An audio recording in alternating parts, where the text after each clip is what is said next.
नमस्कार। लोकसभा चुनाव से पहले आम आदमी पार्टी यानी आपके राज्यसभा सांसद संजय सिंह ने सत्ताधारी दल बीजेपी को लेकर बड़ा दावा किया है। सोमवार को एक प्रेस कॉन्फ्रेंस कर उन्होंने कहा कि बीजेपी ने लाखों का भ्रष्टाचार किया है, चुनावी बॉन्ड के नाम पर घोटाला किया गया है, घाटे वाली कंपनियों ने बीजेपी को सबसे ज्यादा चुनावी चंदा दिया है। उन्होंने कहा कि सुप्रीम कोर्ट की वजह से ये घोटाले सामने आए हैं, इसके लिए मैं सुप्रीम कोर्ट को धन्यवाद देना चाहता हूँ। आप सांसद ने कहा कि 33 कंपनियों को 1 लाख करोड़ का घाटा हुआ, लेकिन 450 करोड़ रुपए का चंदा बीजेपी को दिया गया है। वहीं एक कंपनी अपने मुनाफे का 93 गुना चंदा दिया। 6 कंपनियों ने बीजेपी को 600 करोड़ का चंदा दिया। 17 कंपनियों ने जीरो टैक्स दिया है। संजय सिंह ने कहा है कि प्रेस कॉन्फ्रेंस लेट करने का कारण यह है कि भाजपा का भ्रष्टाचार खोजने में कुछ नए तथ्य सामने आ जाते हैं। कितने सुनियोजित तरीके से पर्दे के पीछे लोगों से छिपाकर बीजेपी ने लाखों करोड़ों का घोटाला किया है। इलेक्टोरल बॉन्ड के नाम पर यह घोटाला हुआ है। आप सांसद ने कहा कि लाखों करोड़ों के टैक्स की छूट देकर कंपनियों को करोड़ों का टेंडर दिया गया।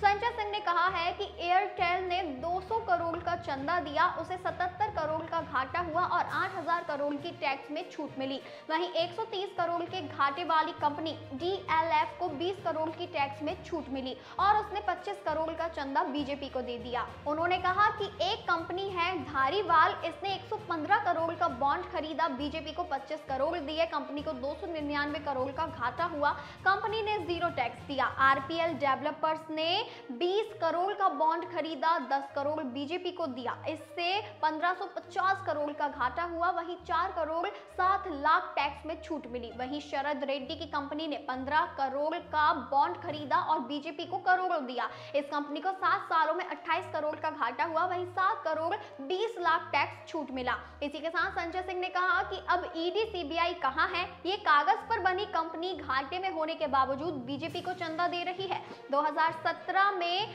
चुनाव आयोग का एक नियम था कि अगर किसी कंपनी को पिछले 3 सालों में मुनाफा हुआ है तो वो उसका 7% ही पार्टियों को चंदा दे सकती है।